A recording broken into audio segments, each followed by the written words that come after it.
And here we go. So hello.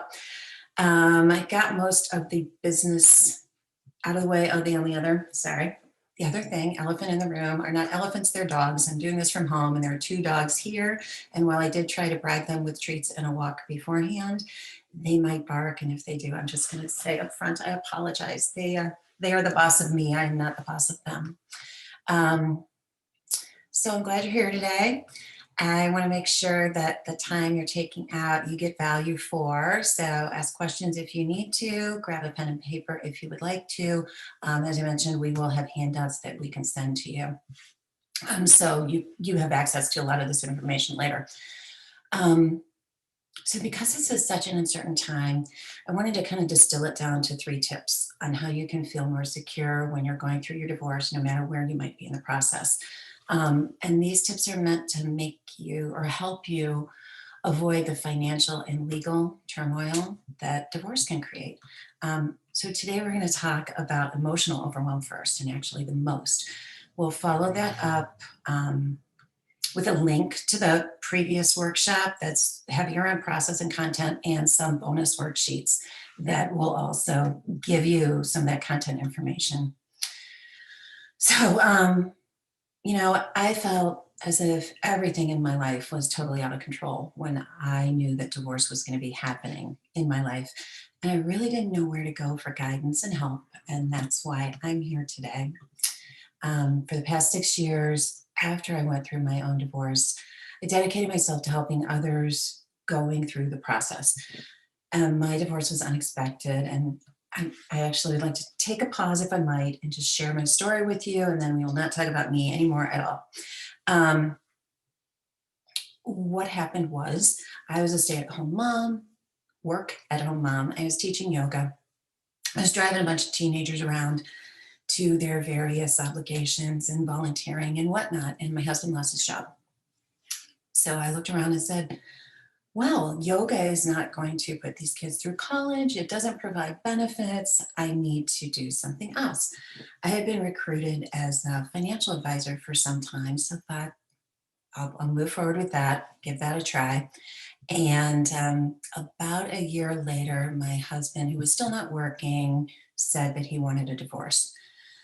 And what followed, in many ways, because I didn't know my options, didn't have support, didn't know how to handle it, was one of those storied divorces you hear about that cost way too much. It took way too much time. It took a horrible toll on my family and children. And my ex and I still have a really, really rough, bad relationship. And I realized that it just didn't need to be that way. So I became a student of the process of divorce. Qualification wise, they're all on that screen. But what I really want to do is take the years that I've spent now as a divorce coach and a mediator and a sort of certified divorce financial analyst, and share my experiences and insight with you all today. Oh, I got to admit someone. There we go. So hopefully you don't make some of the mistakes that I make. And even if you are going to make mistakes, because we all make mistakes, maybe you can shortcut them. Don't get me wrong, so much of what I do know is from those mistakes, but I want to help others avoid it. There's just so much that I wish I had known when I was divorcing. So I don't want you to spend needless sleepless nights or worrying about being afraid of what's happening. I want to give you tools so that you'll feel confident that you're making the best decisions for your family and your future. So in the process, I was right there. I was so tangled up in the process. I was pretty paralyzed with emotions. I was trying to keep it all together and show everything's all right. I got this. And in many ways, I fell apart. And a lot of it was I was stuck in my story. And we all have a story, and it can be about really serious things like domestic violence and drugs and alcohol, controlling behavior, betrayals, affairs, internet porn. It can be that we find the person that we're married to is just not who we think they are, or maybe we're not who we were when we married them, even after all those years. And I know that's how I felt. So if that's where you are, I get it. And that's what I want to help you with today. So today is a turning point. I've been where you are, and I've seen many others like me, drowning in the drama of divorce. And it can be very dramatic. So working through the drama and the emotions and the stories will allow you to get to where you're better able to make decisions. Ignoring it doesn't work, and wallowing in it doesn't work. And that's what's different about today. Usually we spent, as I mentioned, a lot of time talking about process. But because of holidays like Valentine's Day bringing up a lot of emotions on top of the emotions of divorce, we're going to back up and do some foundational work to talk about that. So think about what's keeping you awake at night, and what better time is there to, we got to admit someone, to start working through that. What I'm going to share are some of the, backing up, I waited too long to do the things that I'm going to share with you today. And then there were huge consequences to me not taking action sooner in my whole divorce process. So I want to help you make a choice to take your power either back or rise up, and focus on what you have control over. So I want to begin, or you to begin to be able to gain clarity and confidence and peace of mind through your divorce. So I promised 3 steps. Here's the first.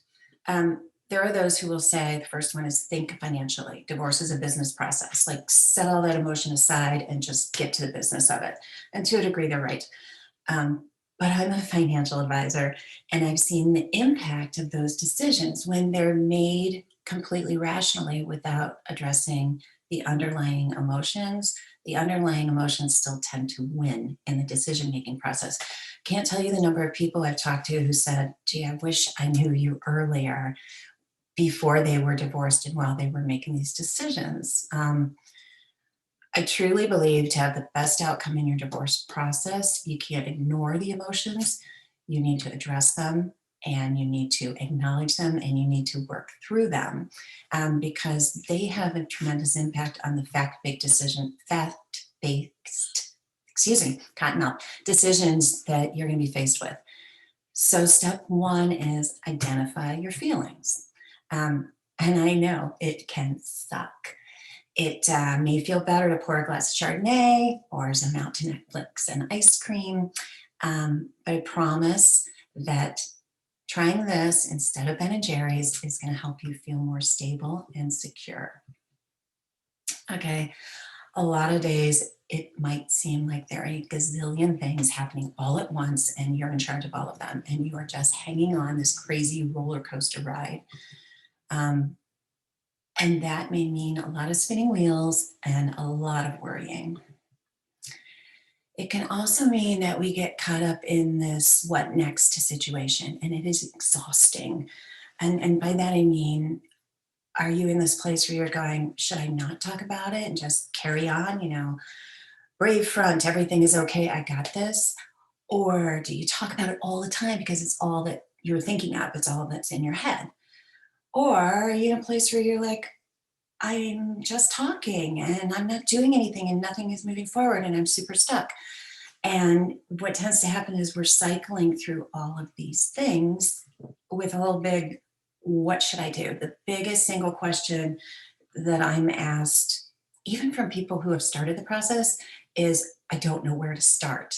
And what we try to do is get our emotions acknowledged and then put a plan to the divorce. And if you're sitting on the fence, even when you may know or feel divorce is inevitable, it can be costly, both emotionally and financially.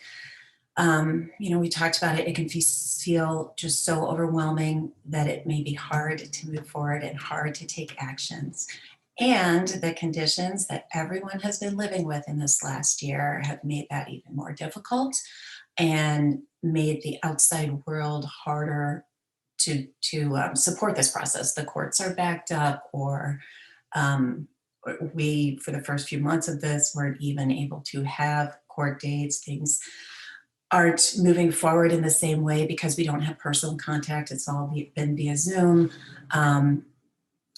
There's just in addition to so much going on normally with divorce, so much going on with the world, that it's made what is a very emotional, difficult time even more difficult to navigate.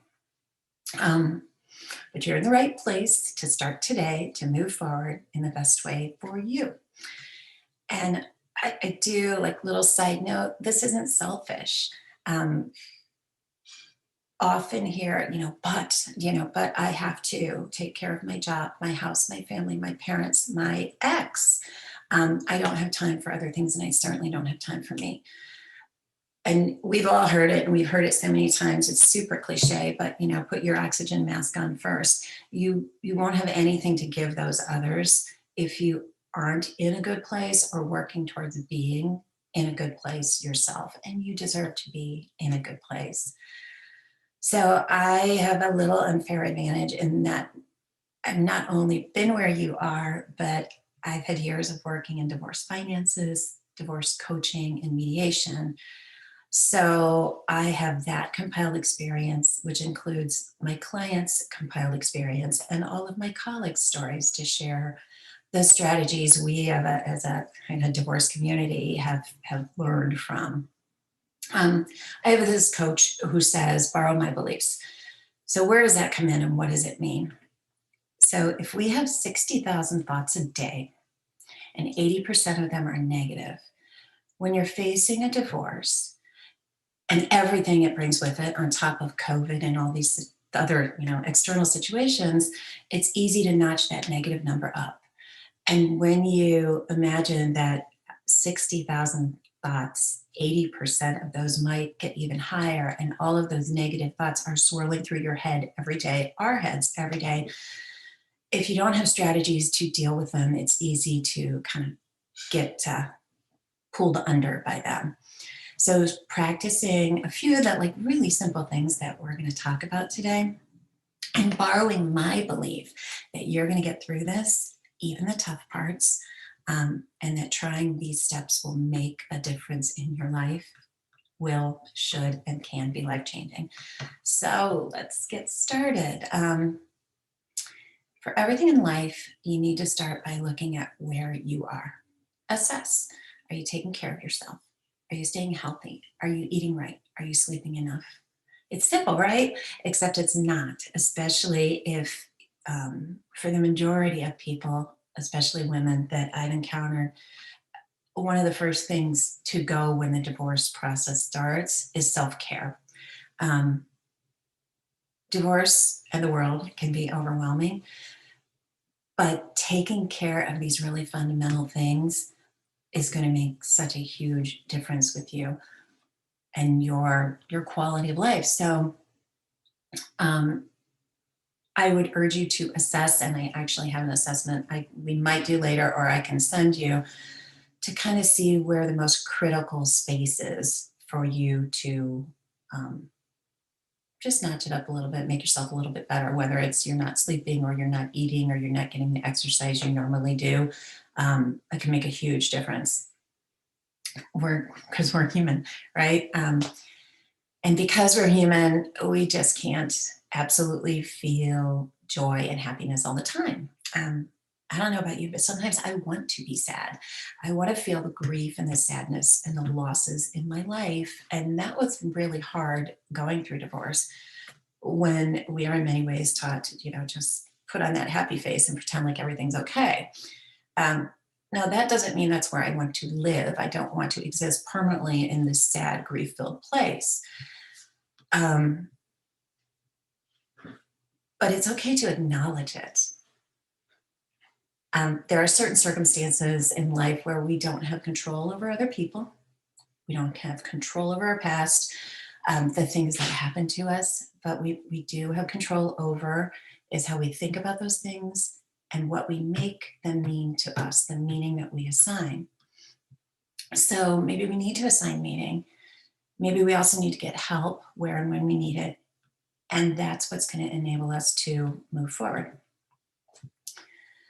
So, what I want you to try when you start thinking negative thoughts is just become aware of the thoughts and acknowledge exactly what it is they are. It's kind of like watching your own mind. So you put on a pause button and observe your body sensations and your thoughts and your feelings. And these are mindfulness techniques and meditation techniques. And for those of you who meditate or have talked or heard about it, you know this thing called monkey mind, which is basically it's so busy in there that nothing can get done, but you also get no rest and nothing is moving forward. It's just like a whirling dervish monkey mind. And it applies to all of us. And what that means, and there's a little experiment, but let's do this. So just take a sec. Hold on, I'm opening the chat because I didn't have it open. Yes, you are in the right place. We're doing a little bit differently, and we're talking, I'm just sidestepping and answering the chat. We're talking a little bit about self-care before going into more of the process of divorce. So if I tell you all to like close your eyes, do not think of a pink elephant. Don't think of a pink elephant. There is no pink elephant. Never was, never will be a pink elephant. And this is something that, you know, I've heard a bunch of times, you probably have too, but it's just so true. Because what do you think of? You think of the pink elephant. And if we're doing that as we go through the divorce process, you know, again, put on that happy face. Don't think of the divorce. Don't think of the bad things that happened. Don't think, don't think, don't think. We both don't acknowledge them, so they don't get addressed. And we can't get past them to make our next best, better decisions for the life that's coming. So there's, you know, one of the basic switches that this might mean is instead of trying to not think of the thing, just give yourself permission to think of the thing, but within boundaries. So if there was an incident that just keeps coming up for you, something with your ex or something going on with negotiations during your divorce, let it happen, acknowledge it, let it go. But set some boundaries on how much control or space it's going to take up in your mind. There is a great meditation app called 10% Happier that really I find helps develop these skills. And it's put forth by a skeptic to meditation. So it's not like very woo-woo. It's really super practical. So I find it appeals to a lot of people. Having tactics like that as you work through divorce negotiations are invaluable. We're going to put together a series. We have a new YouTube channel, and we're going to put together a series of little snippets of videos that have some simple techniques that can get you through those moments and help you move forward. So that's coming up in the next couple of weeks. Example of a negative thought I used to have: I'm never going to be happy again. You know, I was only happy in the life I had, and if that's gone, I'm going to be miserable. And when I began to watch my mind and realize that the thought was there really because I was afraid of the unknown, and I had so many fears about money and security that I couldn't get out of that monkey mind thought. Now, I didn't have a strong and happy marriage, but I had the known of the marriage, and that seemed better than the alternative, which was the unknown. Oftentimes, we get stuck in how we interpret our past experiences. So remember to think when you're going through these processes, what is the story behind the thought, and work on not getting stuck in those past experiences. And this might seem kind of, I don't know, pie in the sky, or how does this relate to divorce at all?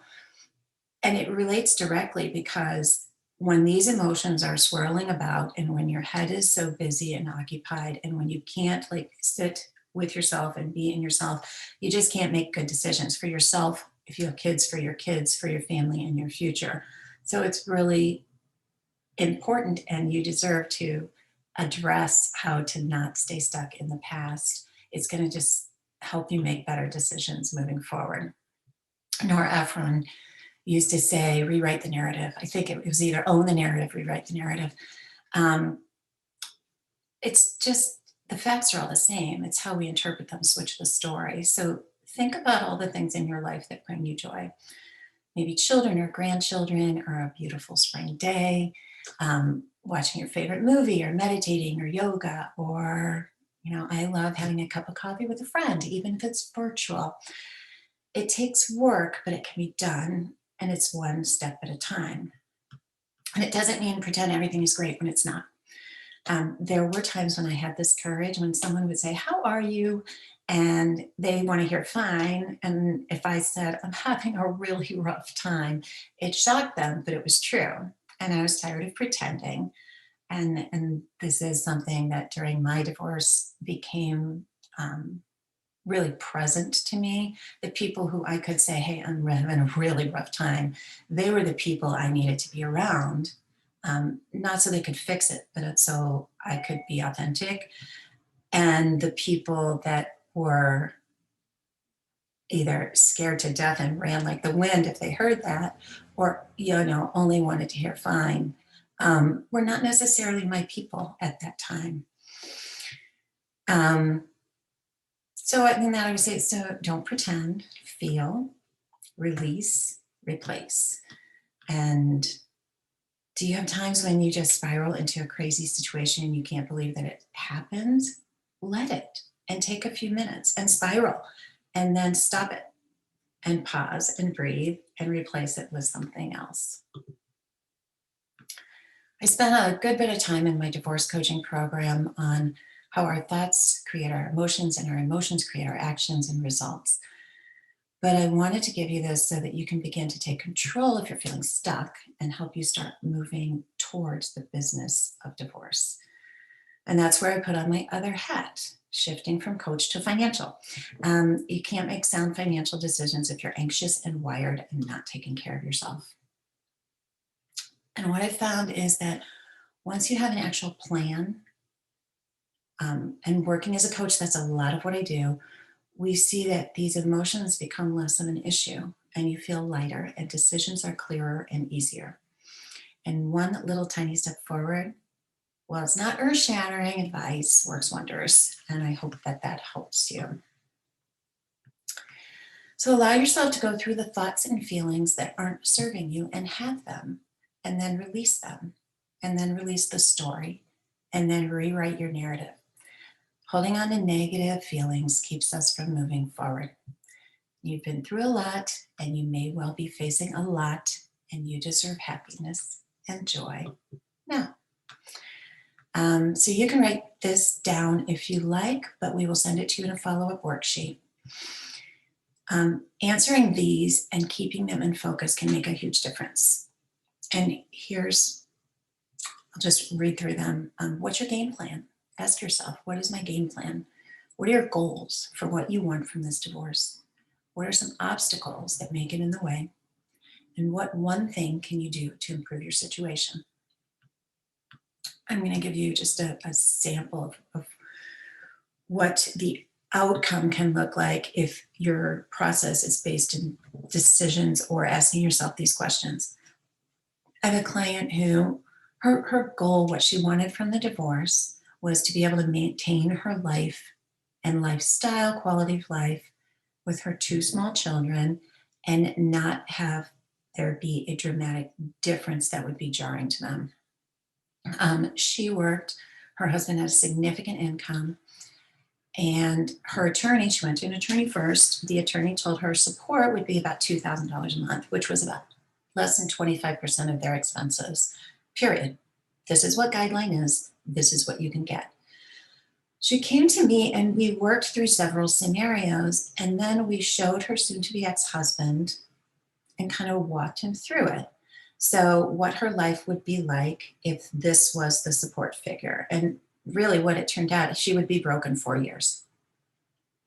What her life would be like if she just got what she needed to maintain quality of life and be able to save for her retirement.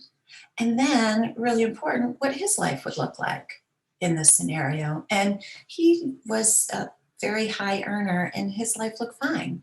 So where in one situation, if she didn't have a game plan, if she wasn't clear on like what she needed, she would have been, okay, $2,000 a month, how do I make this work? She probably would have had to move. And she wasn't living an extravagant lifestyle. She was just living in Chicago and it's expensive there. And caregiving for kids and schools and whatnot because she too worked. And it worked out that her soon-to-be ex said, yes, that's fine. So instead of $2,000 a month, she receives $10,000 a month in spousal support. Her kids aren't going to have a jarring disruption by moving to a different area, losing their babysitter, all of that. And she's able to see over the next, she's got a newborn, so over the next 18 years, how she's not going to be living a much lower standard of living. And all came through conversations that were goal-based instead of numbers and winning based. So those first four were divorce-based, and too often we stop there, and it's about money or assets, as that example was, or days with the kids. And what this can do is create positions, and that causes standoffs, and that takes up time, and there are hurt feelings or anger, and it usually costs a lot. And when this starts to spiral, it's easy to get really entrenched in positions. So if you layer onto those first questions, these questions: what is your biggest dream? What are you afraid to say out loud? What will you regret as you come to the end of your life? And that's another one of those cliches, but there's never been a person, to my knowledge, and there are research studies on this, who has said, I wish I had worked more at the end of their life. Like, what are your true goals? What do you want your picture to be painted as? What would excite and scare you at the same time? And here's just a little side story about entrenchment. There was a couple, they were doing a collaborative divorce, so that's a team. And they spent an entire session arguing about acne medication and gifts for their children. Meaning, would there be an allowance in the budget for $25 when a child was invited to a birthday party to take a gift to the birthday party? So it probably all told was like $300 a year that they were arguing about for a few years, less than $1,000 total.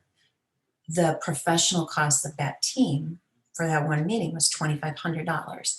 So that's where we want to make sure you're staying focused on the goals and how you've outlined them, so you're not down in the trenches arguing about dollars and cents that really, in this case, don't make sense. These are the more feeling-based goals. They're more global and expansive, and they're more about your quality of life. So I never would have thought in a million years I would be doing this in this part of my life. And quite honestly, it has been a rough ride in many places, but all of those things led me here. And this is what I love to do. Do you have, I guess, something that you love, but maybe you put it away while you were married or raising your family or living a different life? Was there something you loved doing, a hobby, something you could turn into something else, or something you can use now to find that joy that we talked about earlier? And again, it's not selfish, it's self-care. And little things like that can come a long way to empowering you, and that empowerment helps you make good decisions for your life moving forward. We've all had circumstances in our lives that might have brought us to our knees, but we got through it because you are here. Totally personal example. I said I wasn't going to talk about myself, and I'm talking about myself too much, so I'm going to try to talk after this example. It's not a divorce example. It's a resiliency example. I went to a therapist last summer because I was kind of at my wit's end. And I sat down in that chair feeling guilty because I should be able to handle all of this, and told her I just changed jobs in March, which meant like shifting all of my business and building a new practice. But then we were on lockdown, and my ex-husband was reneging on our pension agreement, which meant going back to court and expense. It was a total surprise, and it was really emotional. I was putting the house I had lived in for 26 years on the market, looking for a new house, moving to a new state, and figuring out how to practice in both of those states. Someone very close to me tried to commit suicide. I was overwhelmed. And I thought I should be able to do all of this myself, and felt guilty for going to see a therapist. And she looked at me. Oh, yeah. And then there was COVID, right? And she looked at me and she's like, what? Why? I obviously needed an assist, and I did the work and things got better, and it feels good now that I was able to bounce back and it was resilient. But it also really pointed out to me how hesitant we humans, we women, can be about looking for help. It was eye-opening to once again feel that, I should be able to do this. What's wrong with me? And as she said, I say and would say to anyone who comes to me that way, like, I should be able to handle this. What, why? Um, Even if you were divorced before and are getting divorced again, it's a different process and it's a different story and it's a different situation. So it's good to be resilient, but that doesn't mean be alone. You need a team and you need support and you need the right help. And with the right help, you'll be more resilient and better than ever. And just another thought, holding on to negative feelings, that's a lot of what I've talked about so far, keeps you from moving forward. So make a choice to not allow the past decisions and events define you. And this is a really important one. Have you run into those women who have been divorced for 10 or 20 years and they're still caught up in it? They're still trash talking their husbands. They're still victims of that process. They never move forward. They're still stuck in the story of their divorce.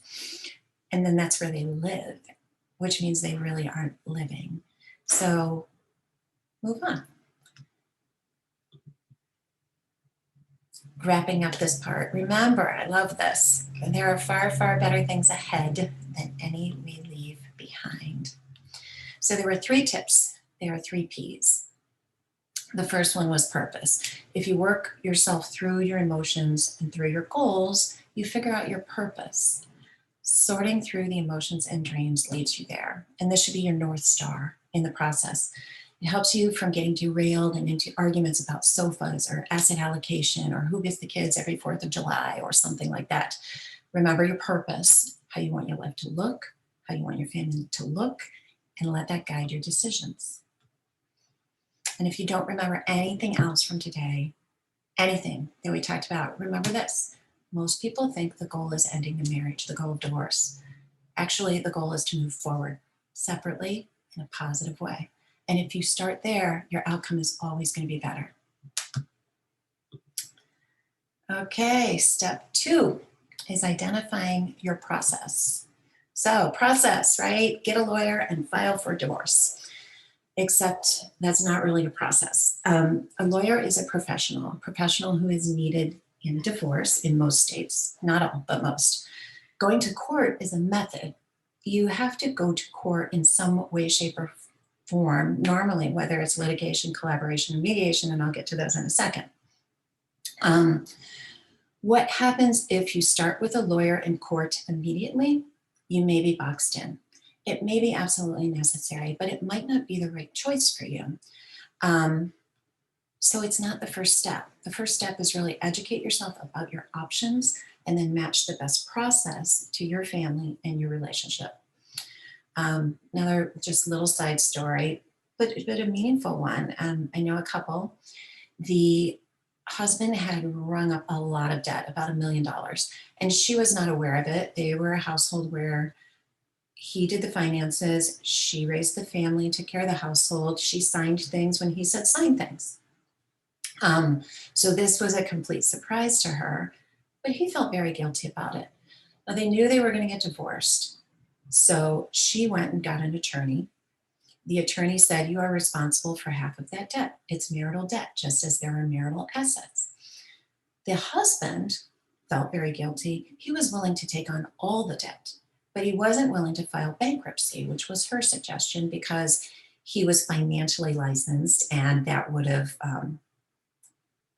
he couldn't keep his licenses if he filed bankruptcy in the same way. So they had a little stalemate on the bankruptcy.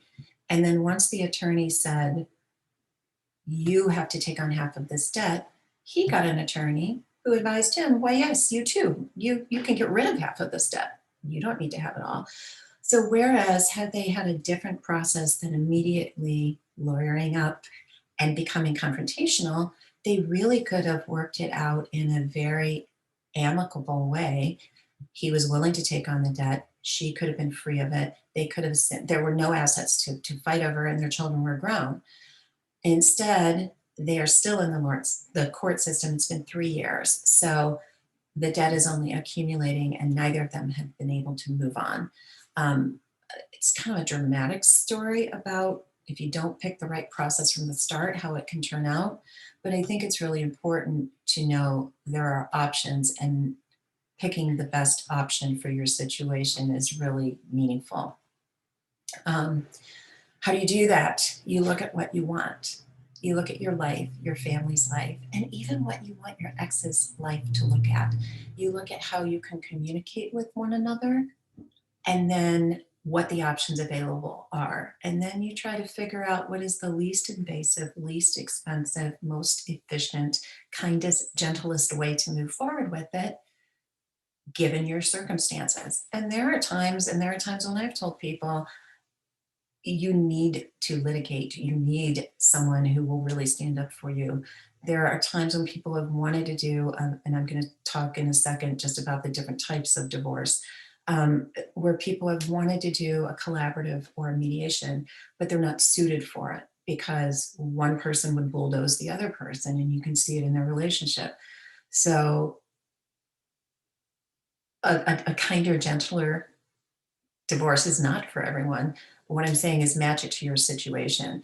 And if it could have been like that last example, something that was relatively amicable, easy, and done and not expensive, why not move forward in that way instead of going straight to we're taking sides and fighting? So there are 4 methods of divorce. Some people bucket them as 3, some as 5, and you'll see why as I go through them. The first one I'm going to talk about is collaborative practice. It's not really highly known, but it's becoming more popular. Collaborative practice is a team approach. So each party has an attorney who represents them. They are their advocate. They're not neutrals. But everyone, instead of communicating through the attorneys, where, I would tell my attorney something, they would pick up the phone or write an email to the opposing attorney, who would then talk to their client, who would then get a response, and it goes back and forth that way, like the old game of telephone. Instead of that, where things can get misinterpreted, and people are paying for each of those transactions or communications, in the collaborative approach, your team sits at a table with the people who are getting divorced, and they work through the process. There in the team is usually a financial who is a neutral party. And what the financial person is, so I'm a CDFA, which is a financial analyst. In that case, we give people examples of what different settlements might look like, what the ramifications are in their lives down the line, maybe some creative ways of splitting assets. Just another side story. I had a client whose attorney took their balance sheet that had all their assets on it, and they had a lot of holdings, and split everything down the middle. But what this meant, so, if it was $4 million, they each got 2, so that looks even. But what it also meant was each individual account had to be split and then transferred to the other person and then reinvested. And there's a cost, especially if something is an ERISA plan, if something is a retirement plan that needs a quadro, which is a qualified domestic relations order, is how you officially separate those. They have to be prepared, they have to be approved, and they have to be filed in court before they can be separated. So if you're separating each and every single account that way, then you're just adding and layering on cost, but you're also adding and layering on complexity, because they're market invested, the values change. It depends on what day the accounts are split and then how they're reinvested. And very simply, as a financial person, you could look at it and go, wait, we can add these up differently. And we only needed to split one account in the end. So it saved them literally thousands of dollars in quadro fees, but it also allowed them to keep what was in their own name, and the psychological value of that was really important. And it simplified the process of what can be complicated for them, also very important. So collaborative tends to do things more like that, where it's not cookie cutter. You can get creative. Another important part is in collaborative, it's private. You make your decisions, you come to an agreement, attorneys write them up, they are filed with the court, but all of the underlying conversations and whatnot are not part of a court record. So someone's children can't go look them up 20 years down the line or 10 years down the line and see what was the dirty underbelly of their parents' divorce. And a lot of people are attracted to that privacy. Collaborative practice also tends to be goal-based, kind of as we talked about with dealing with your emotions. It really is, how do we get people to understand what the other party needs and to be able to speak what they need and then to come to an agreement about all of it together. And I think I said, last thing, and sorry if I'm duplicating, the court doesn't make the decisions in collaborative practice. You are making your own decisions. That's opposed to litigation. Litigation is what we are, as a society, most familiar with. And it's almost like the criminalizing of the process, because you go to court, a judge decides unless you settle prior to. This is a person who probably doesn't know you. They may or may not be having a good day. And they really, contrary to the soap opera version, no one cares about the backstory here. So, I'll have clients come to me initially and they're caught up in what their spouse did that very well might have been wrong, or damaging. If someone had an affair or misspent funds or what have you, the court really just doesn't care very much about that. It all comes down to matter of law. So when you litigate, you immediately go to attorney. You and your spouse are no longer having the discussions necessarily about how you want things to unfold.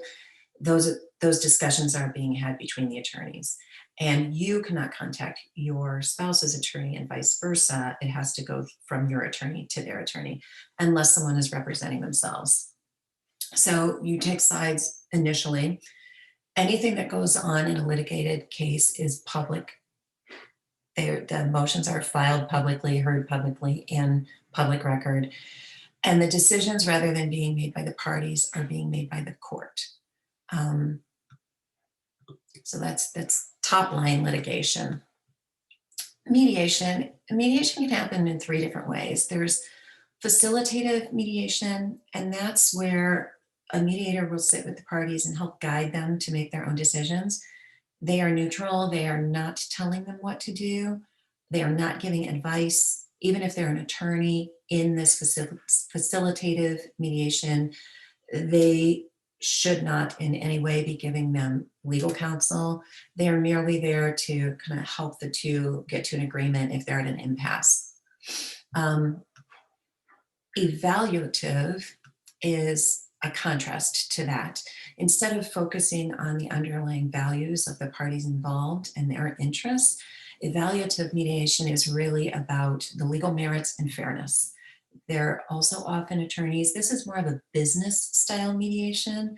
And it's often what happens when there's a court-ordered mediation. So it's, okay, we have to go to mediation. We're going to see if we can't just check the boxes, see what's fair, move forward. Frequently, it doesn't work because it is a check the box kind of a mediation instead of where people are sitting down really interested in having it be successful. And then a third type is transformative mediation. And in transformative mediation, mediators are focused on empowering the people having the dispute to resolve their conflict and encouraging them to recognize the other person's needs and interests. So it's more empathetic, helping people see holistically how each party is going to be impacted by the decisions that are being made. And then the last bucket, and I bucket these together, is pro se, and that's self-representation. It can be called do-it-yourself, it can be called kitchen table, it can be internet. There are different levels of support doing this way.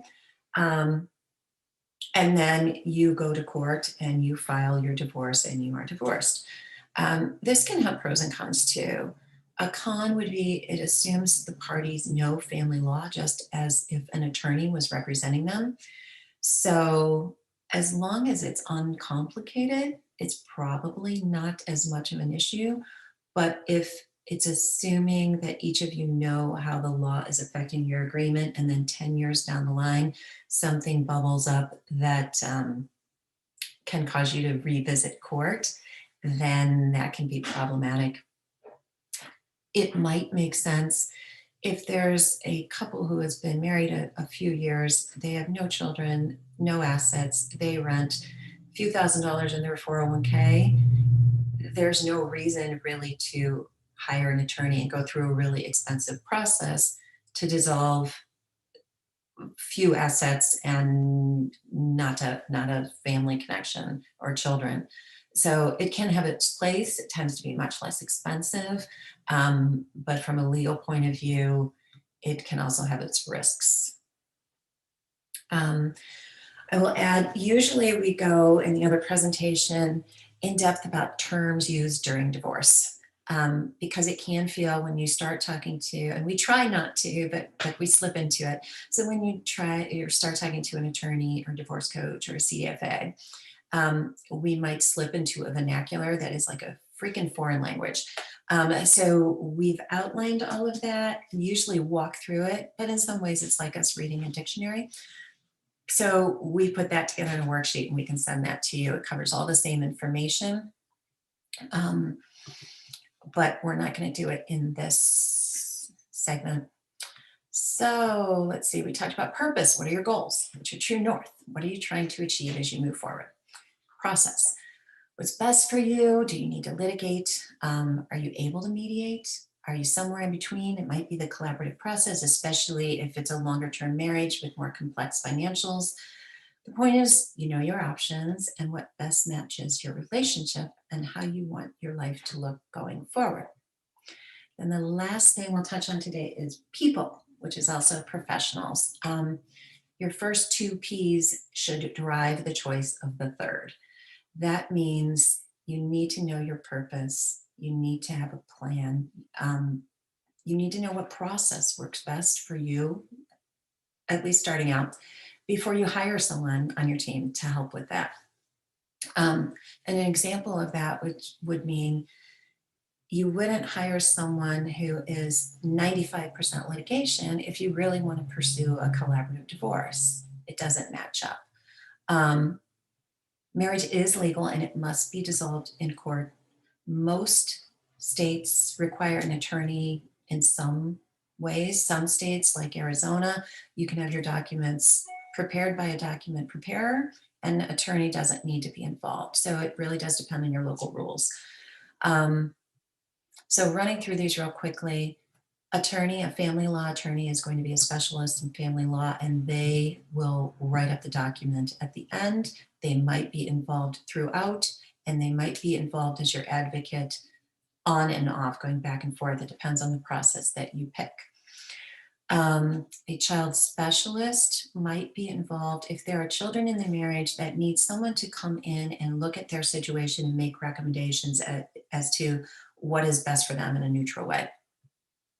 Financial neutral or mediator. These are both neutral positions, and they're bringing their own expertise to the table, literally a table. So a financial neutral is going to offer the couple as an education what their options are, what ramifications are, maybe help them get their documents together and understand what they need and why. A certified divorce coach operates in really two primary arenas. One is going to be as a thinking partner. And by that, I mean a lot of those goals we started talking about, what do you want? What do you want your life to look like? What are your obstacles? How are you going to work through those? Really working through the thought process of divorce and how you're making your decisions at what is almost always a much lower cost than working through those same things with your attorney. Your attorney is an expert in law, a therapist, a divorce coach, of financial. They're all experts in their specific areas. One of the things to keep in mind as you pull together your team is it's easy to say, oh, I'm just going to work with one person, it will save me money, or I'm going to find the person who has a lower rate. Oftentimes what happens is then that person isn't an expert in the area you need. And had you hired a person who is, they might have done in 1 hour what it takes the non-expert to do in 4. So even though their rate is lower, you end up paying more and you're not as sure that the quality or expertise of the work is behind it. Circling back around. So a divorce coach can be like the thinking partner. They can also be the person who keeps your process on track. You can have a budget for your divorce. You can have a schedule for your divorce. Doesn't mean it's going to be followed, but if you're trying to work towards one, it's much more likely. So they can be the person who outlines when you're going to do what, in what order you're going to approach the different facets of it. But let me let Mary in. Hi, Miss Mary. So divorce coach, think of them as the manager for the divorce process and a thinking partner for all the things outside the legal and financial decisions. CDFA as a certified divorce financial analyst, in this case, they're not a neutral, they're someone who is an advocate for their client.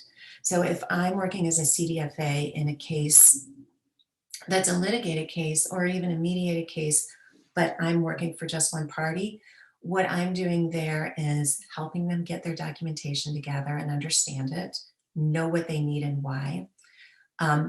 Also, sometimes looking for loopholes, things that are missing that the partner might not have shared.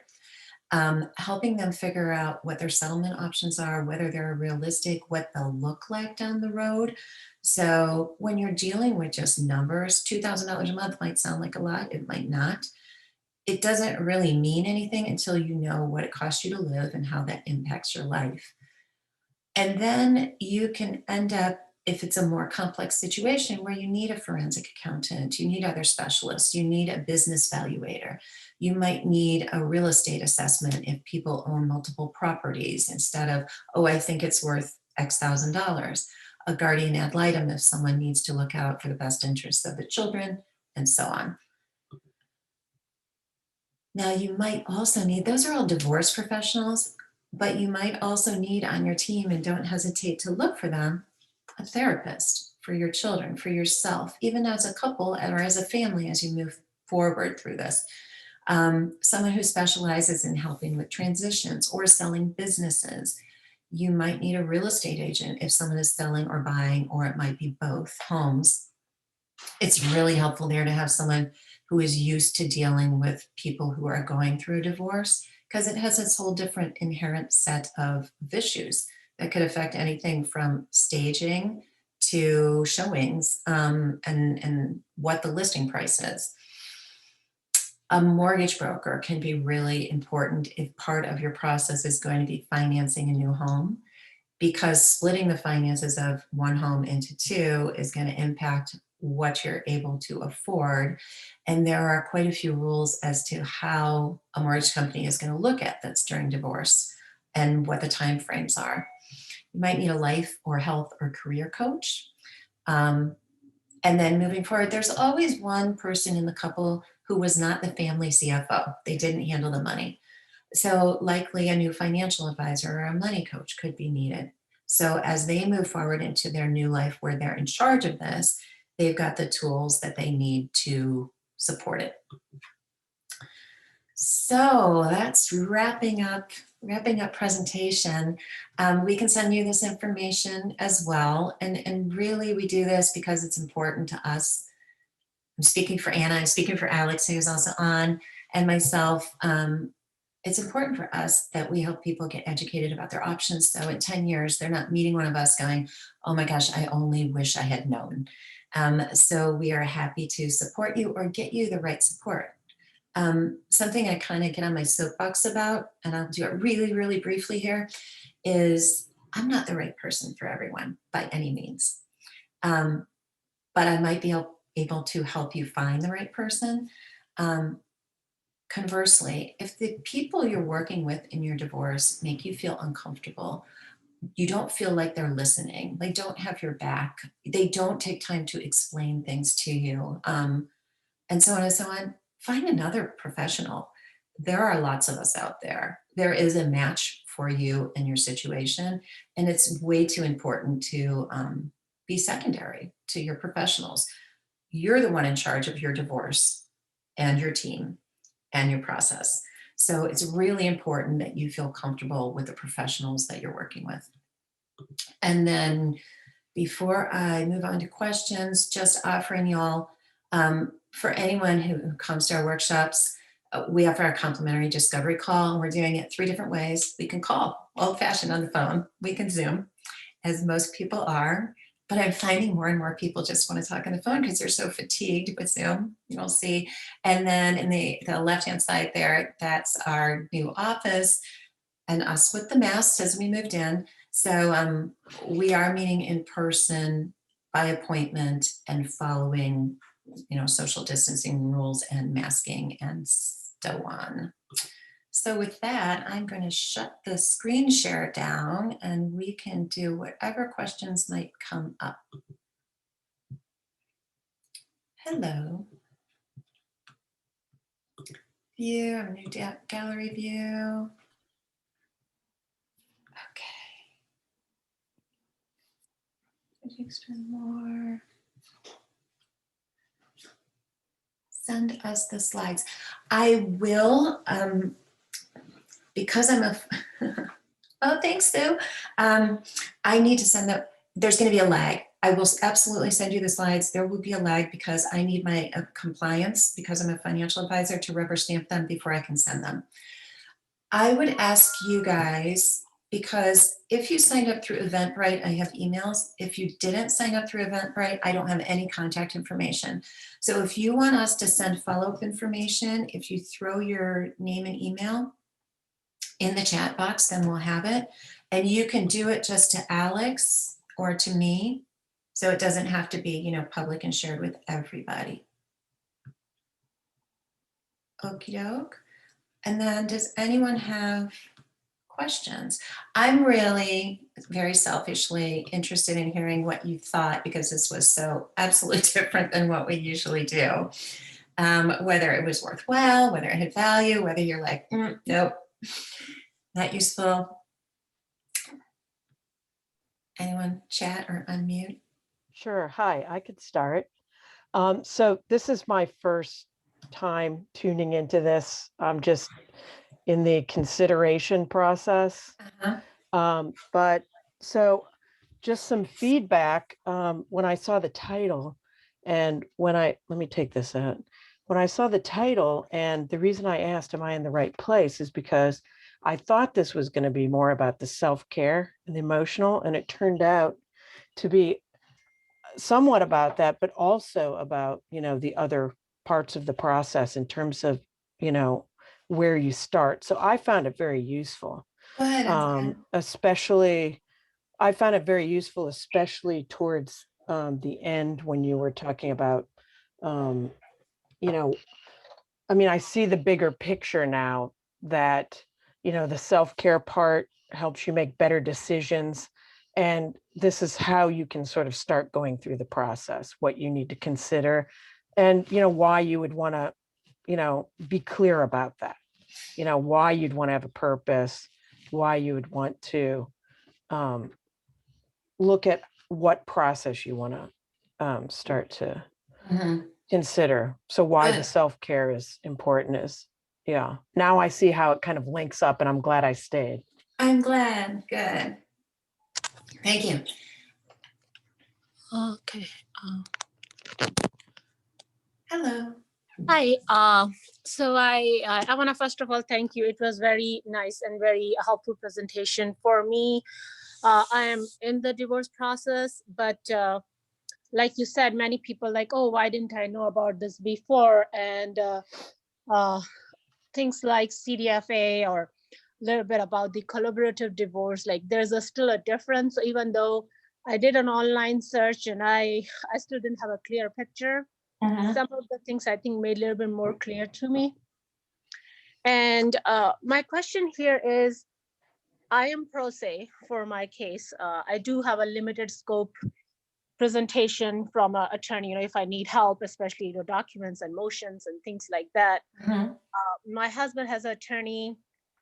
If we want, can we still come to a collaborative divorce? Like, can we do that? I mean, my marriage has come, not, it might be amicable, might not be, but like you were giving the example, so and so had the debt and they could have just done it a easier way, and Yep. they just made it so complicated. And I feel, maybe in my case, certain things maybe we might make it way more complicated, versus if somebody else step in and they were like, look, this is how it is going to be, it may just resolve. Mhm. So what is the discovery call you mentioned towards the end of your slide? We can send you, I've got your email, so I'll send you our contact information, and we can spend, 20 minutes just talking specifically about your case. And then if we can help, we are glad to help. If we can't, but we know someone we can send you to, then we're happy to do that as well. Do you work for all counties, like where you are located? So I am between Chicago and Chattanooga, Tennessee, but I can work in any state I'm licensed in. So I'm licensed in, I think, 10 states now. I'm different than an attorney in that I'm a financial advisor and a divorce coach and a mediator. So I'm all the other things, not the attorney. So I don't practice law. But you're not It's the- CDFA? I am a CDFA. You are a CDFA, okay. Yep. So we're not, for licensing, we're educated and licensed and do our CE by a board called the IDFA, which is International Divorce Financial Analysts. That is not state by state. Okay. So, or county by county for that matter. So we want to know the rules of the states that we're working in, but we're not licensed individually by the states. And I will give that an exception because I'm a financial advisor. So I'm a registered rep, stockbroker, registered investment advisor. I'm registered with the SEC and FINRA, and that is state by state. So I couldn't, for example, I'm not licensed in Texas. So I can't practice in Texas without first getting licensed in Texas as an advisor. Does that answer your question? Yeah. It seemed But like I'm in Illinois, so I don't think that's the problem for me if I, let's say if I just come to you. So because I'm licensed in Illinois. I'm yeah. back and forth between the two. I was there last week. Very cold. It is freezing here. Yep. Thank you. I will in touch base with you. So Brenda, can I ask a question? Mhm. So I'm in New York City, and I'm wondering, so I found you on Eventbrite, and so just educating myself and, picking the professionals, I'm not really sure how to proceed, because if you're in one state and would it be better to find a team that's in the same state or the same city, or like, how does that collaboration work if you're putting together a team that's, across states? No, that's a great question. It's going to depend on your process. So I've worked with people as a coach as far away as Singapore. And that's done obviously virtually. Scheduling was a little bit of an issue, but it's doable.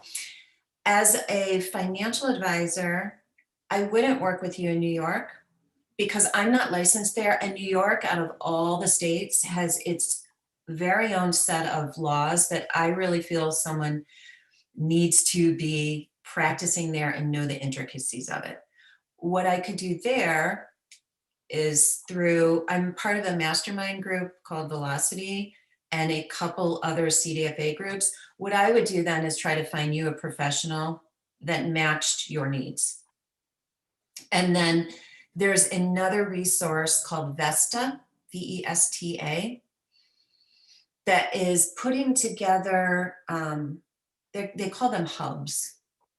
And in those hubs, they're basically like-minded professionals who are looking at approaching divorce differently, much as we are. They're not only collaborative attorneys, so there will be a litigator if there's a hub near you, and we can look that up and get back to you on that. But that is also a really good resource because they're pre-vested, if you will, instead of, like I've had situations where What does someone that came to mean? me and they wanted to do collaborative and their heart was really in it, but they're X going to be had already hired an attorney. So we looked in, I wasn't familiar with the attorney, but we looked into his practice, and he did 95% litigation. And he went to court a lot. So he was a litigator who was going to go to court. So to tell her, here's a collaborative attorney, that's a great choice for you, wouldn't have fit, because she would have gotten eaten up. You know, a collaborative attorney would have gotten just destroyed in that situation if they weren't willing to go head on with this litigator. You needed to match it. So that was one of those cases where, unless her spouse was willing to not work with that attorney, the horse was out of the corral. So you have to look at the situations, and everyone is individual, to figure out what the best process for them is. And sometimes even a process you want isn't going to work if it's not going to work with your spouse or going to be ex-spouse. So we take all of those things into consideration. Does that help answer? Yes. Yeah. So do these practices, do they sort of specialize, or can you go to like find one group that you like, and then you know that they can do all of the processes that you mentioned? It will be different. With Vesta, they try to have an entire corral of professionals. I'm sorry, I'm seeing if someone was in the waiting room. So they might have everything from they'll have a couple financial advisors who may or may not be CDFAs. They might not both be. They'll have attorneys who are collaborative and litigators. They'll have mediators. They will probably have real estate brokers, mortgage brokers. They might have life coaches. They will have divorce coaches. Like, it's a whole community. And what they are is they're a group of people who are committed to serving people in getting through the divorce in a more peaceful, productive fashion, instead of a, I want to win fashion. Litigators like that aren't going to be part of Vesta. It's not to say they aren't out there in other groups, and there are collaborative law groups. So I'm in the Collaborative Divorce of Illinois Association, and those are all collaboratively trained professionals in our state. New York will have a collaborative group as well, if that's a direction you want to take or at least look into. And there, it's really important. Ask them, and I say it this way, are they collaborative with a capital C or a little c? Because anyone can say, oh, I'm collaborative, meaning I play well in the sandbox with others. But unless they're trained in collaborative, it's not the same thing. So if someone says, yes, I practice collaborative law, you want to say, oh, do you do your training, and are you part of any collaborative law groups? Make sense? What kind of training would I expect them to have? So a collaborative in Illinois, and this, if they're part of, there's a group called IACP, which is International Association of Collaborative Professionals. So any of the trainings that are sanctioned by them,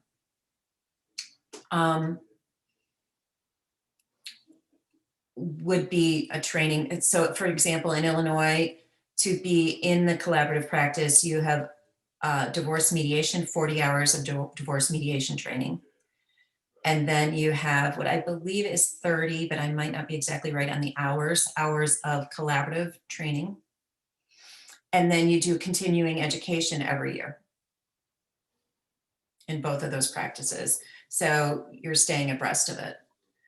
For someone to say, yes, I'm collaborative, but they haven't been trained, it's just not exactly the same thing, because there are processes and there are functionalities. There are just ways of being in the room that a team who is trained to support people in this, it's called alternative conflict resolution or alternative dispute resolution. If you're trained in moving forward that way, it makes all the difference versus being a litigator. I was on a case where we had all the professionals but one attorney were collaboratively. Oh my gosh, I cannot speak. I need water. Collaboratively trained, but one attorney was not. But he was like, oh yeah, I can do a collaborative. And honestly, the case fell apart because it just wasn't the way he worked, therefore not the way he coached his client to work. He was used to working in the court system. And because of that, they couldn't sit in a room and have a discussion, because they would take it offline and prepare things. Otherwise, it just, without getting into too much detail, you really want, if you're going to do collaborative, you want a team that does collaborative. Okay, one more follow-up question, Yeah. quick. Would you be able to advise me or sort of discuss, or would could you recommend somebody who might be able to discuss what might be the best Yeah. method Why don't you for me that I could Here. bring up? send me an email? Did I get this in here right? Brenda, I'm gonna So you don't have our Calendly link, do you? let me take a look. I think I do. Your And what? I'm gonna put my email in the message too, ladies. So if you have, you can reach out to both Brenda and myself as well. Yeah, we'll set up a time. So we can certainly, we'll do a discovery call, set up a time, see how we might be able to be there and find your people. Yay. What do you think, Therese? Was it worthwhile? Oh, you're muted, but there you Yeah, go. I unmuted. Oh, Brenda. No, it was great. And it makes me a little sad that I did not do collaborative, because I'm far along in the process. I'm still not divorced, but I made all the mistakes. So you guys at least can have like a heads up of what you outlined is really great, Brenda. And I guess you have heard it before, but I wish I had heard this, over a year ago, 2 years ago, whatever. But I got a lot out of it because I got the positive things that you're, teaching us, even though I've made like a lot of mistakes.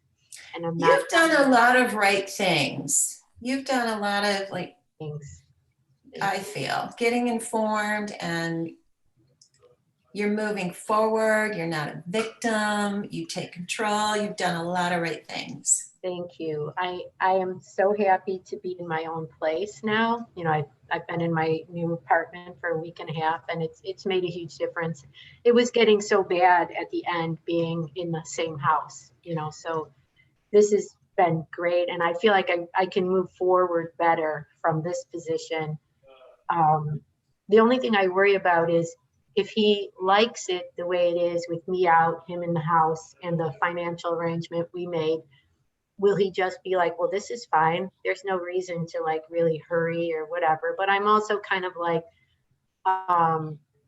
it'll happen, because there was a point there, you said somewhere in your talk that, just don't see an end in sight. I think that was one of the things you said. And I had felt like that a lot, just like, this is never going to end. This is just going to go on forever and cost a lot of money. And yeah, but I'm hopeful. I did have to switch attorneys in December. okay. And, I'm hopeful that we can just keep putting things in place until it's finally done. But I'd have to say that the talk today, helps me to like go to the positive side. And it was funny because you were saying like, pick the least expensive, most positive, kind, gentle, amicable way to go forward. And I'm like, well, that's great. And you're like, unless it doesn't work in your situation. I was like, oh yeah, it wouldn't work with my husband, but I can still do it. I can still feel like that. Right. Like, yeah, you truly can go through this process with as much grace as possible. Yeah. But you can only control you. You cannot control what your True. spouse or ex-spouse does. And Yeah. So that can be scary. Pardon? That can be scary. I mean, that's so frustrating. Like, why can't we all just like, it's going to happen. Why can't we all just do it in the least damaging way? And unfortunately, all we can control is ourselves and our actions. And yeah, because I mean, during this whole process, especially the last few months, the worst parts of my husband have come out, you know, so it's like I know more things about him now, which I probably was overlooking, you know, throughout the marriage, you know, and they weren't as bad. Now there's like kind of like no holds barred for him to like just act however he wants. And I'm like, okay, that doesn't mean I have to get down to that level, you know. Right. I just have to know that that's how he is, and not be naive, but just, you know that I can Right. I can still do the positive things and get this finished. Which isn't always easy. It's Yeah. not easy when someone is misbehaving. Yeah. To you know, the Michelle Obama of them, you go low, I go high. You know, it's just not always easy. Sometimes you want to. It's funny. I have a coaster in my living room over there. It was like, it's hard to be a lover when you know one swift kick will settle everything. I'm sorry, I couldn't hear that part. It says it's hard to be a lover when you know one swift kick or slap will settle everything. You know, it's meant to be funny, Yeah. but it is sometimes hard, often hard to like take that breath and go, I really want to react to that because on so many levels it's messed up, but I'm not gonna. It's very hard. And it's not like there's a crowd going, yay, you did it. You know? Yeah. So I'm going to give you the yay, keep it up.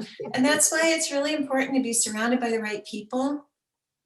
I know, like right at the beginning of my divorce process, you know, there can be people who bring you in right away, some out of love and support, and others like, oh, come with us, like that quicksand thing. And I know there was one group of women who are like, oh, another one, come with us. And they were those people who, you know, 10, 20 years later were still angry and talking about their ex and, you know, something that had happened 30 years ago, and they just couldn't shake it. And it was a little scary. It's like, oh my gosh, it would be so easy to go down this rabbit hole of, you know, nasty. Oh, hold on, we got a person in our waiting room.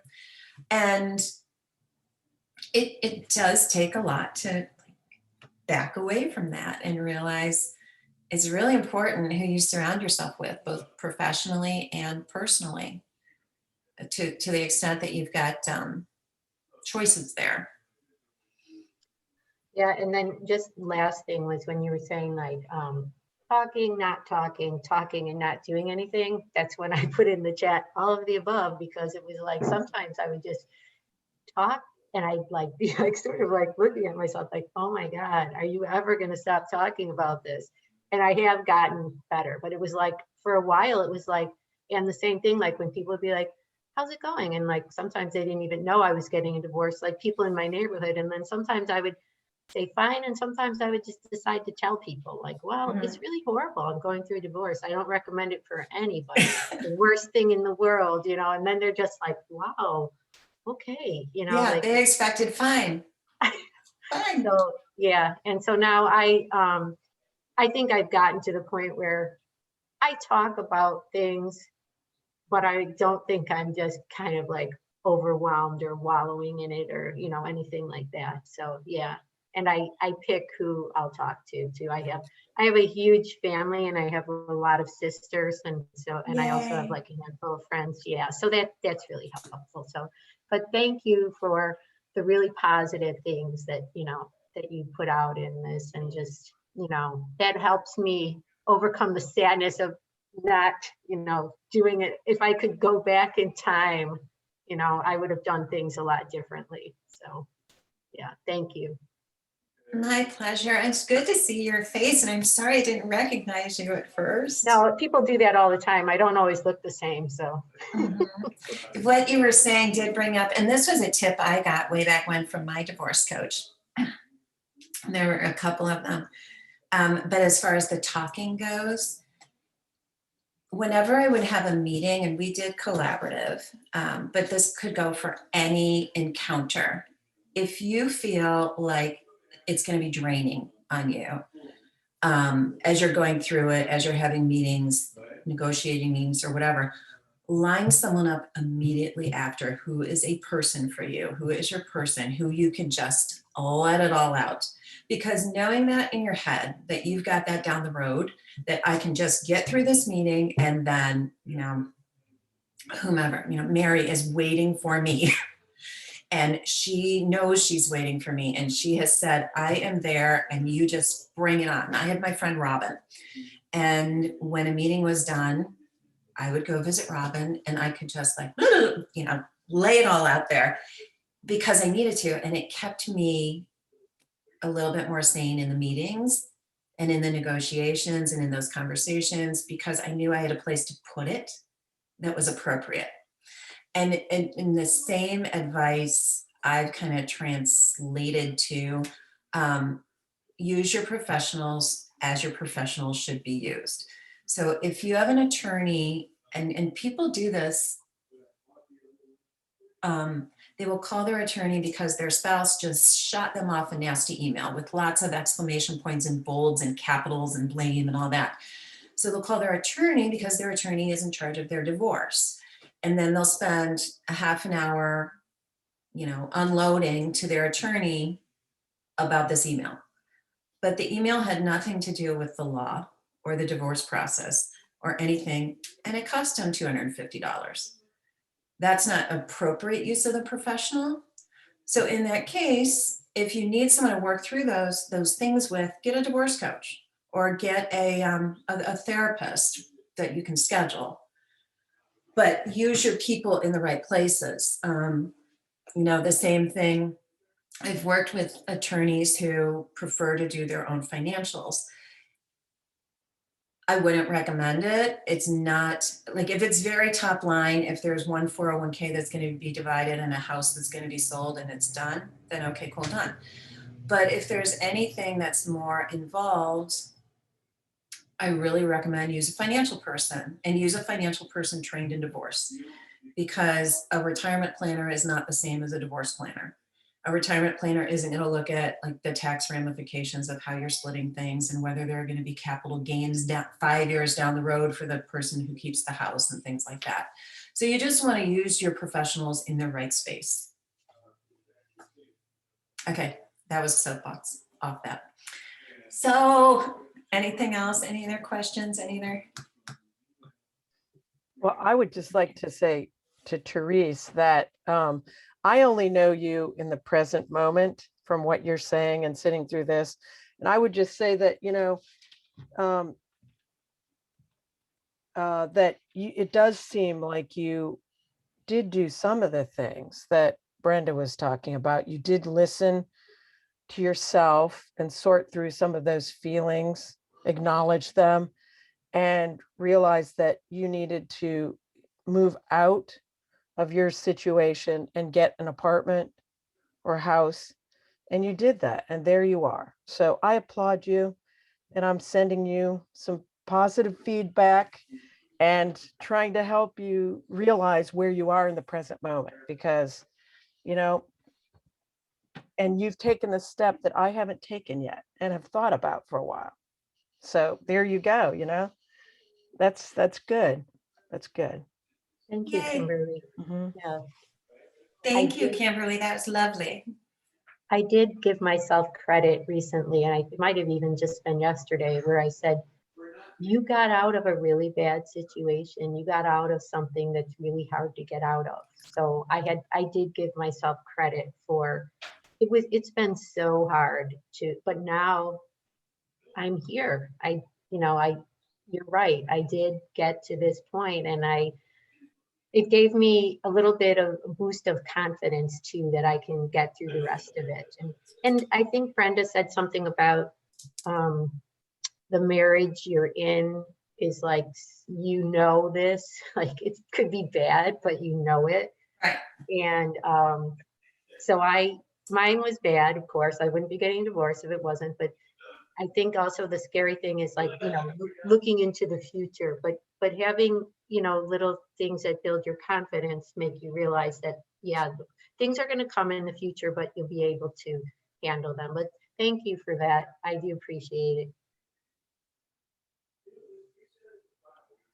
I just want to chime in to Teresa and all the ladies here as I've been listening. So completely agree. Hold on one second. I'll pop back in a second. Mine have been surprisingly quiet. Sorry. I don't know why. It's evidently the treats and bribery worked. We'll see. So I'm trying to think of what else. Is there anything else that, so let me ask you, oh, hi, Pooch. Oh, look, looked up as if I'm cute. Is there anything that you wish we would have covered today that we didn't? I don't know. I think you covered everything. Now, the mediation, the collaborative law, they're all good when, like in my marriage, there's like abuse, alcohol, adultery, and a lot of I'm things. sorry. Yeah, and so I have a GAL, in my case now. So, for like people like in my situation where there are a lot of alarming things have been, even though like I would like to go for a mediation, or even though I would really want that it can settle outside of the court, or like, yeah, yes, people are bad, but again, they have some good things too. And when it comes to divorce, everybody, even though the spouse might have done things, but nobody wants to lose the money. I don't feel like like either party wants to $100,000 just waste off it. So in that sense, I feel like if somebody can make this clear to my husband, he may come through a collaborative law instead of, because the litigation attorney, they're like, oh, we're going to file this motion next, even though maybe that motion will not do much, so I don't know if I made my point clear, but like I have to have the GL come in. I realize like if I'm gonna speak to him directly, which I did try, like it's not gonna work, like in my situation where then I see that then he will try to take that anger out in other parts of the divorce. So like people like me, I don't know if it's a part of a fear or part of to keep it quiet, don't raise it and let's have a professional come in. And in my case, I was like, okay, let the GL come in and maybe then he will understand, so sometimes like if the mediator doesn't, there's sometimes authority when they have the law power. Right. Like I was like, it's just a minor example. Like we live in 2 different states, me and my husband. Children are with me, and his plan in the parenting plan, his plan was to come every other weekend, and he will take the children to the friend place. But I have a 7-year-old, for 11 years, how it's going to work out, so just throwing the example, like so even though I wanted a mediation, but I was hesitant even to tell him that for 11 years where you're planning to keep the children every other weekend. And just for that, I have to have a GL come in. And there are other things, alcohol and other concern, which won't be good for my children. So if you want to say something for that type of a case.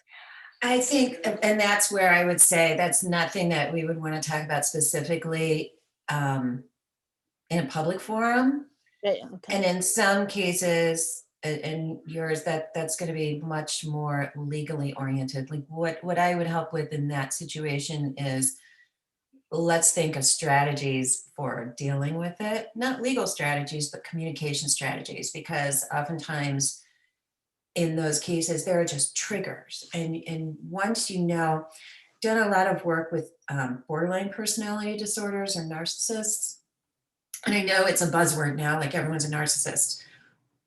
But there are a lot of people who do have those tendencies, and it's an entirely different pattern. And I know I've worked with an attorney, like I'm thinking of one specific case where the attorney just kept thinking this person was going to act logically as one would expect. I can't say normal. One would expect your average person to react, but they weren't taking into an account that this person had narcissistic tendencies. And you have to communicate entirely differently in that case, because without going too deep into it, it really takes kind of not an empathy, but a getting into their head and knowing how they're going to react in order to plan your next move in communication and strategy to get the result you want. And it sounds very calculating, but in some ways, and sometimes that's the only way to move those cases forward.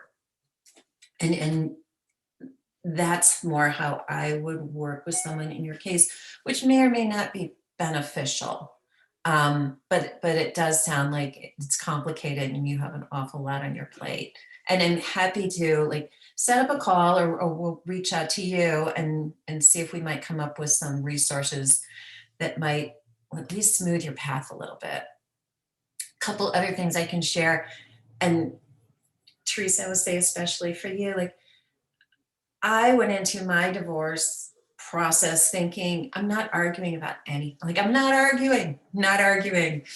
This should be done. Like, just let's get it over. Let's keep it graceful. Let's move on. Let's do the least damage. It took so long. And we're back in court now 6 years later for stupid stuff. And that's where, again, my divorce coach back then she kept saying, to the point it was maddening to me, you only move as fast as the slowest caboose. I'm like, just don't say that anymore. But it's so very true. Like, it is a process where there are two people kind of chugging along, unless they're so on the same page as to how to dissolve that marriage. One person is going to be frustrated because it's not moving along, and one person is going to be frustrated because it's going way too fast for them. So little pearls.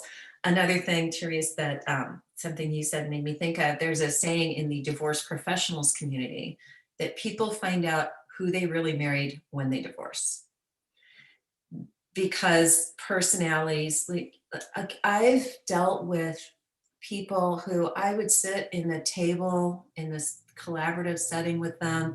And I remember one husband specifically, and I would look at him and I would be like, oh my goodness, bless your heart. You are just the kindest human on the planet. Because he didn't want to get divorced and he was very sad. And he came at every decision with such grace and integrity and authenticity that I was in awe. I was just like so impressed. I mean, you can tell right now, I was so impressed with him, just as this is a really good human being. And I've been in others where you just go, wow. So it does kind of peel back the layers of personalities and it kind of shine the light on. And that, we as, support systems for people going through divorce and people going through divorce, a lot of it is this somewhat unwelcome discovery, because it's not as though people said, oh, this looks like fun, I want to go down this path, but you find yourself on it and then you help to make the best of it and get the best support. And then ideally, you keep in mind the divorce is not the end, the divorce is the beginning. And that's a different philosophy. Like when you're litigating, the divorce ends when you prove it up in court. That's the day your divorce is done, your attorney is gone except for the last bill, move on. But in reality, that's when your new life starts. That's when the transition really starts. That's when you start to shape whatever it's going to look like for you for the rest of your days. So it's a process, not an ending. And with that, so if anyone has any other questions, feel free, pop up, throw them in the chat. We'll give it a second. And otherwise, if I have your contact information, we'll send you that follow-up information. And you have our contact information, so feel free to reach out with anything. We're happy to help. And for those of you in the cold, stay warm. I'm jumping back in here. Sorry, guys. Oh, okay. Sorry, I kept talking. No, oh no, you're fine. I want to give it a second for anybody with any questions too. But I apologize about the noise and the having to get up. I live on a main street here where we're at, and apparently everybody is going around for city council and dropping flyers off, and my dogs are going nuts. And so sorry about all that. But yeah, just listening, I just wanted to say what a great group of women. I commend you guys, everything you're going through. I know it's not easy. So I'm thrilled to be a part of Brenda's team. And I came to her having worked on the side of family law for 8 years in an attorney's office. And we've had thousands of clients. I can relate to every part of everything everybody's going through and saying, because through those cases, and you can tell I get a little emotional about it, but I understand how exhausting it is. I personally went through a divorce that took 4 years. I was very young, married at 19, 2 small children, classic behaviors, a little bit about, what you all have gone through, what's been shared here. And so I have personal experience with it. I have professional experience with it. And, I guess my biggest heartfelt is just hang in there. One important thing we talk about, which is a huge mistake, is what I did. I threw the towel in and I signed off on my divorce completely just because I couldn't do it for another day. And there's things I wish I would have done different too. So I'm so happy to be a part of, a team and this approach that is just a totally different way of doing it. And so many people don't know. I didn't even know that this was a possibility, that these were possibilities until I met Brenda and got to know things through the process. So it just, even professionally, I just feel so grateful to have been able to leave all that kind of went along with working in family law, those parts behind. And that's not to put it bluntly, trash any attorneys. They're very, very much needed. There's some amazing attorneys out there, but to just think that that's the only way to do it. And, I'm so excited that we get to share and teach and educate and empower women, couples, that there are, other approaches that may be best suited for them. So I'm happy you guys are here. I appreciate you joining. Yay. So have a wonderful day. Thank you so much for your time. It was nice to spend the morning with y'all, and we're here if you need us. Thank you, Brenda. This Okay. was really awesome. You're a lifesaver. Just being able to do something that's difficult, the comfort of my own home, to be able to find out some information that I need moving forward, so I don't have to go out into a city of 8 million people and wonder, where do I get help? What do I do next? This is just really amazing. I thank you so much. Oh, my Appreciate pleasure. it. And it's a gift to me. So thank you. All right. Good luck, everybody. Good Thank luck. you. Bye-bye.